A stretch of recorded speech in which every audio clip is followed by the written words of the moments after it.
আপনি কি সারাদিন কোনো কাজ করতে না পেরে দিন শেষে নিজেকে দোষারোপ করেন অলস বলে?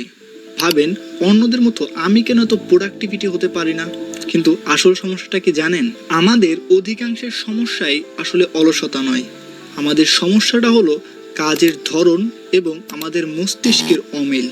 আমরা সবাই কিন্তু আসলে এক ছাঁচে ডালা নয়, কিন্তু আমরা সকলেই একই নিয়মে কাজ করার জন্য মরিয়া হয়ে উঠি। আজকের এই ভিডিওতে আমরা আলোচনা করব অলসতা বনাম কাজের ধরন নিয়ে। আপনি যদি এই দেয়ালটি ভেঙে ফেলতে পারেন তাহলে আপনার কাজের গতি 10 গুণ বেশি উন্নত হবে। তাহলে চলুন বেশি কথা না বলে আমরা এই ভিডিওটি শুরু করি। আসসালামু আলাইকুম, আমি মোহাম্মদ আশরাফুল আলম আছি আপনাদের সাথে। Number 1, biological clock and circadian rhythm. দেখুন, সকলেরই কাজের সর্বোচ্চ সময় এক নয়। কেউ সারা রাত কাজ করে আনন্দ পায়, আবার কেউ সকালে কাজ করে আনন্দ পায়।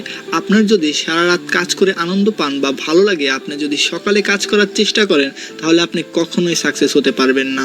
আর একে অলসতা বলে না, আর একে বলে সময়ের ভুল ব্যবহার। নাম্বার 2, কাজের ধরন। আপনি এমন একটা কাজের সাথে জড়িত আছেন যেটা আপনার সাথে যায় না। আপনি সমাজ এবং পরিবার যেটাকে কাজ বলে মনে করে, আপনি সেটাকে কাজ বলে মনে করতে পারছেন না। এই কারণে আপনার জীবনে তেমন একটা ইমপ্রুভমেন্ট হচ্ছে না। আর এই কারণে পরিবার এবং সমাজ আপনার নামের উপর একটা অলস ট্যাগ লাগিয়ে দিয়েছেন। Number 3, deep work versus multitasking. বর্তমান আমরা প্রায় সবাই মাল্টিটাস্কিং করতে পছন্দ করি, কিন্তু একটা গবেষণায় দেখা গেছে যে যারা মাল্টিটাস্কিং করে তাদের কাজের গতি কয়েক % কমে যায় এবং তারা খুব দ্রুত ক্লান্ত হয়ে যায় এবং দীর্ঘক্ষণ পর্যন্ত একটা কাজ করতে পারে না। তখন আসলে আমরা নিজেদেরকে অলস ভাবি, কিন্তু তখন আপনার মস্তিষ্ক একটা ডিপ ওয়ার্ক বা গভীর কোনো একটা কাজের অভাব বোধ করে। এই জন্য মাল্টিটাস্কিং বাদ দিয়ে যে কোনো একটা কাজের উপর ডিপ ওয়ার্ক করার চেষ্টা করুন। নাম্বার 4, নিখুঁত হওয়ার অভিশাপ।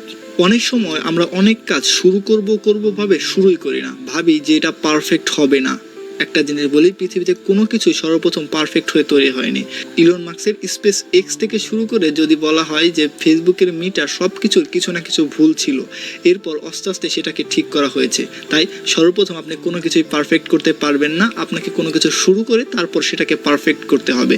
নাম্বার 5, কাজের পরিবেশ। আপনি যেখানে কাজ করেন সেই জায়গাটাকে আপনাকে অনুপ্রেরিত করে। একটা গবেষণায় দেখা গেছে মানুষ যেখানে কাজ করে সেখানে যদি প্রচুর বিশৃঙ্খলা থাকে তাহলে তার কাজ করার গতি নাটকীয়ভাবে কয়েক % কমে যায়। এটা অলসতা বা নিজের কোনো দোষ না, এটা হলো পরিবেশগত বিশৃঙ্খলা। আর এই কারণে আমরা কোনো কিছুই করতে পারি না। একজন ফ্রিল্যান্সার যদি ঠান্ডা মাথায় কোনো কিছু করার সুযোগই না পায় তাহলে সে ফ্রিল্যান্সার হতে পারবে না। হই হুল্লোড় পরিবেশে সে কখনো ফ্রিল্যান্সিং করতে পারবে না, কারণ সেই পরিবেশটা তার সাথে যায় না। তার উচিত শান্ত, নীরব এবং ঠান্ডা মাথায় কাজ করার জন্য একটা জায়গা। তাহলে সমস্যার সমাধান কি? এটা সমস্যার সমাধান হলো নিজের উপর দোষারোপ করা একেবারে বন্ধ করুন। নিজেকে বিশ্বাস করতে শুরু করুন আপনি আসলে অলস নয়। এই পরিবেশ, এই সমাজ আপনাকে এই অবস্থায় নিয়ে গেছে। এরপর কাজ কি? এরপর হলো কয়েকদিন ধরে ঠান্ডা মাথায় পর্যবেক্ষণ করা হলো আপনি আসলে কি করতে চান, কোন পরিবেশে আপনার এই কাজটা সবচেয়ে ভালো হবে এবং আপনি কোন কাজটি করতে একেবারে স্বাচ্ছন্দ্য বোধ করুন। তারপর সেই কাজে নিজেকে অভ্যস্ত করে ফেলুন। যদি সেখানে অর্থের পরিমাণ কমও থাকে অবশ্যই আপনি ঠান্ডা মাথায় সে কাজগুলো মনোযোগ দিয়ে করতে পারবেন। এরপর থেকে যখনই আপনার মনে হবে যে আমি আসলে অলসতা করছি, তখনই দুটো প্রশ্ন নিজেকে করবেন। আমি কি আসলে কাজ করতে চাই না, নাকি আমি আসলে ভুল উপায়ে কোনো একটা কাজ করছি? আমি বলে দিতে পারি এই ছোট্ট দুটি প্রশ্ন আপনার পুরো কেরিয়ারকে চেঞ্জ করে দিতে পারে। আপনি কি কখনো এমন অনুভব করেছেন যে আমি আসলে অলস নই, এই সমাজ এবং এই পরিবেশ আমাকে এমন হতে বাধ্য করেছে?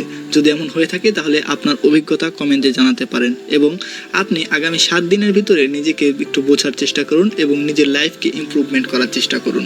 আর এই ভিডিওটা পারলে একটা শেয়ার করে দিতে পারেন, কারণ একটি শেয়ারেই একজন মানুষের চোখ খুলে যেতে পারে এবং কারো জীবন বদলে যেতে পারে। আর এরকম ভিডিও পেতে আমাদের চ্যানেলের সাথেই থাকুন। দেখা হচ্ছে পরবর্তী কোনো ভিডিওতে। আল্লাহ হাফেজ, ভালো থাকবেন।